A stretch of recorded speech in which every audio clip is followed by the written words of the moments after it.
వారికి నేను ఒక సవాల్ విసురుతా ఉన్నా. అయ్యా ముఖ్యమంత్రి గారు, మీరు అన్నట్టు, మీరు అనుకుంటున్నట్టు ఏది 66% రాష్ట్రంలో ప్రజలు నీతోనే ఉన్నారు అనే మాట నిజమే అయితే నేను నీకు ఒక సవాల్ చేస్తా ఉన్నా. మా ఎమ్మెల్యేలు ఒక 10 మందిని ఎత్తుకపోయినావు కదా, 10 మందిని ఎత్తుకపోయింది కదా, ఆ 10 మందికి దమ్ముంటే రాజీనామా పెట్టి ప్రజలు చెప్తారు ఎవరు ఎక్కడున్నారు, ఎవరి శాతం ఎంత, ఎవరి బతికెంత, ఎవరి ఎత్తెంత, ఎవరి పొడువెంత ప్రజలు తెలుస్తారు. 10 మందితో రాజీనామా పెట్టి రా ఎలక్షన్లకు. నిజంగా 10 మందిని చూస్తే కూడా నాకు నవ్వాలని ఏడవాలని తెలుస్తలేదు. నిన్న స్పీకర్ గారు, మనం వాళ్ళకు స్పీకర్ గారు ముంగట న్యాయస్థానం పోయినాం.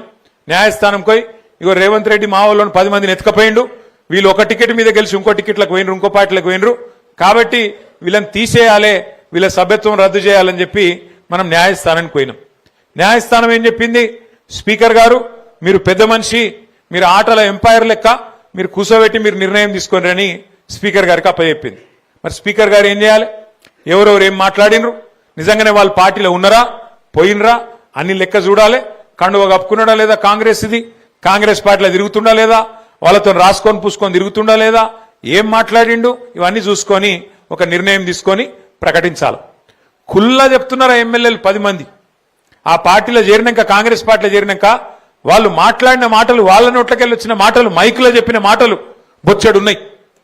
ఆ కడియం శ్రీహరి గారు అని ఒక పెద్ద మనిషి ఉన్నాడు స్టేషన్ కాన్పూర్లో, ఆయననైతే ఓపెన్ గా చెప్పిండు, ఏమని, నేను అభివృద్ధి కోసం కాంగ్రెస్ పార్టీలో చేరినా అని చెప్పి కుల్లా చెప్పిండు.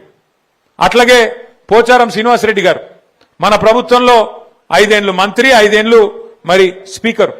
ఆ పెద్ద మనిషి చెప్పిండు, ఢిల్లీ దాకా పోయి రాహుల్ గాంధీని కలిసి బయటకు వచ్చి చెప్పిండు, ఏమని చెప్పిండు, నేను ఇప్పుడే రాహుల్ గాంధీని కలిసి కాంగ్రెస్ పార్టీలో చేరినా, మరి నాకు రాహుల్ గాంధీ గారు స్వాగతం పలికిండ్రు అని పెద్ద పెద్ద మాటలు చెప్పిండు. కానీ ఇలా ఇద్దరు పెద్ద మనుషులు, ఇటు శ్రీనివాసరెడ్డి గారు అటు కడియం శ్రీహరి గారు, ఇద్దరు కూడా స్పీకర్ ముంగట పోయి పచ్చి అబద్ధాలు చెప్తున్నారు. మేము ఎక్కడ పోలే, మేము టీఆర్ఎస్ పార్టీలోనే ఉన్నాం, మేము ఎక్కడ పోయినాం కాంగ్రెస్లకు అని చెప్పి అలా అబద్ధం చెప్తుంటే, స్పీకర్ గారు అన్ని ఆధారాలు ఉంటే అది పక్కకు పెట్టి వీళ్ళెవ్వరు కూడా మా వాళ్ళు కాదు, కాంగ్రెస్ వాళ్ళు కాదు, వీళ్ళందరూ కూడా టీఆర్ఎస్ వాళ్ళు అని చెప్పి పాపం స్పీకర్ గారు కూడా పచ్చి అబద్ధాలు చెప్పే పరిస్థితి వచ్చింది. అంటే ఈ మాట మీకు ఎందుకు చెప్తున్నా అంటే, రాజకీయాల్లో ఇలా అట్లా తయారైంది పరిస్థితి. నిజంగా ఎమ్మెల్యేలను చూస్తే నాకు జాలి కలుగుతా ఉన్నది, స్పీకర్ గారిని చూస్తే కూడా జాలి కలుగుతా ఉన్నది.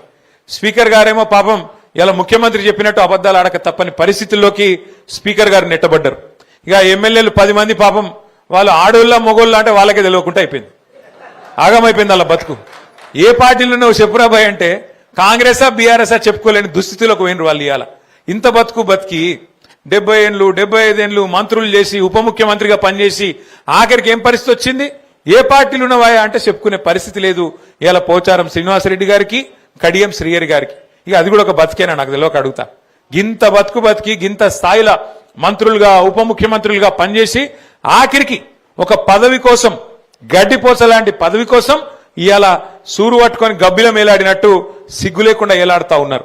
మరి వాళ్ళని పెట్టుకొని ముఖ్యమంత్రి గారు ఇంకా పోజులు కొడుతున్నాడు, మేము 66% గెలిచినాం. అందుకే నేను అంటున్నా, నీకు నిజంగానే 66% మాట గెలిచిన మాట నిజమే అయితే ముఖ్యమంత్రి గారు దమ్ముంటే ఆ 10 మందితో రాజీనామా పెట్టి ప్రజాక్షేత్రంలోకి రా.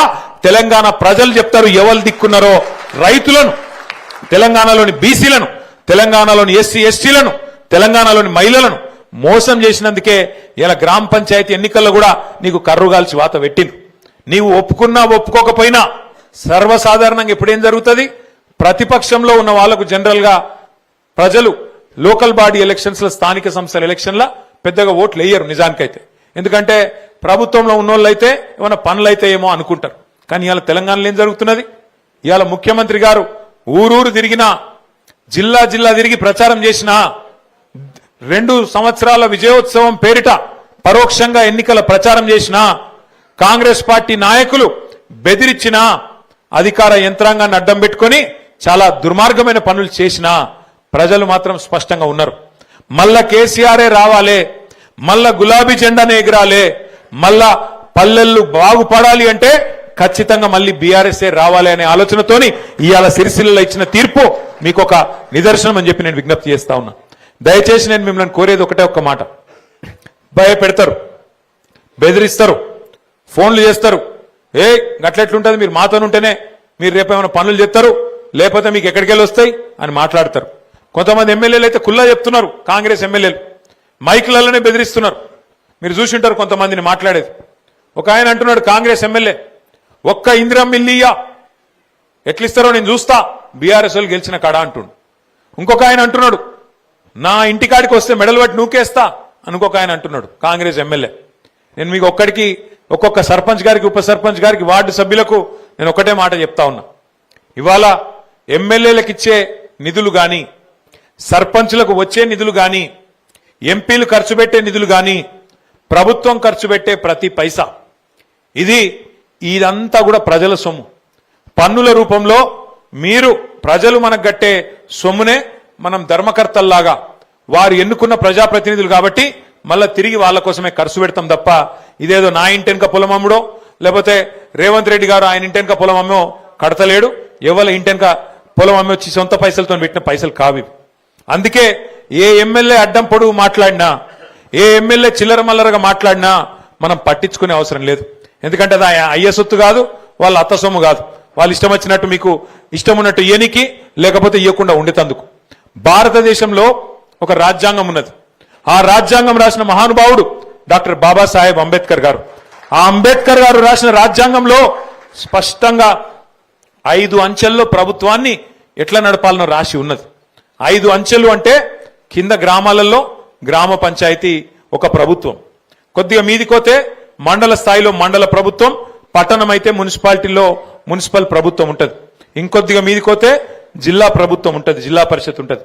ఇంకొద్దిగా పైకి పోతే రాష్ట్ర ప్రభుత్వం ఉంటుంది, ఆ పైన కేంద్ర ప్రభుత్వం ఉంటుంది. ఏ ప్రభుత్వానికి ఆ పని వాళ్ళ పని వాళ్ళకు ఉన్నది. ప్రజాస్వామ్యంలో ఎవరు చేసే పని వాళ్ళు చేయాలి. గాడిద చేసే పని గాడిది, కుక్క చేసే పని కుక్క, గుర్రం చేసే పని గుర్రం, ఇట్లా ఎవల పని వాళ్లకు విభజించబడి ఉన్నది, ఎవలది వాళ్లకు నిర్ణయించబడి ఉన్నది రాజ్యాంగం ప్రకారం. ఇందులో ఒకరికొకలకు ఎవరికేమి ఒకరి మీద ఒకరు డిపెండెంట్ కాదు, ఒకరి మీద ఒకరు ఆధారపడి లేరు. కలిసి పనిచేయాలి, సమన్వయంతో పనిచేయాలి. కానీ ఇప్పుడు మోడీ గారు నేను పైసలు ఇయ్యా అంటే రేవంత్ రెడ్డి దుకాణం బంద్ అవుతుందా? కాదు. ఇక్కడ రాష్ట్రానికి ఉండే ఆదాయాలు, రాష్ట్రానికి ఉండే వనరులు ఇక్కడ ఉంటాయి. 10 ఏళ్లు కేసీఆర్ గారు ఉన్నప్పుడు మోడీ గారు సహకరించలే, అట్లని చెప్పేసి మనం ఊకున్నామా? పని చేయలేదా? బ్రహ్మాండంగా పెన్షన్లు పెంచుకోలేదా? 200 పెన్షన్ 2000 చేసుకోలేదా? రైతు బంధు ఇచ్చుకోలేదా? కళ్యాణ లక్ష్మి ఇచ్చుకోలేదా? షాదీ ముబారక్ ఇచ్చుకోలేదా? రైతు బీమా ఇచ్చుకోలేదా? భారతదేశంలో ఎక్కడలేని పనులు చేసుకోలేదా? చేసుకున్నాం. కేంద్ర ప్రభుత్వం సహకారం చేయకపోయినా, రూపాయి ఇయ్యకపోయినా రాష్ట్రంలో మాత్రం కేసీఆర్ గారి నాయకత్వంలో అభివృద్ధి చేసుకున్నాం. అట్లాగే గ్రామ పంచాయతీల విషయంలో కూడా మీకు హక్కుగా, మీకు రాజ్యాంగబద్ధంగా, మీకు కానూన్ ప్రకారం, మీకు కాయిదా ప్రకారం రావాల్సిన పైసలు ఫైనాన్స్ కమిషన్ ద్వారా మీకే వస్తాయి. అందులో ఏలు పెట్టే అధికారం ఎమ్మెల్యేగా నాకు లేదు, ఎంపీగా బండి సంజయ్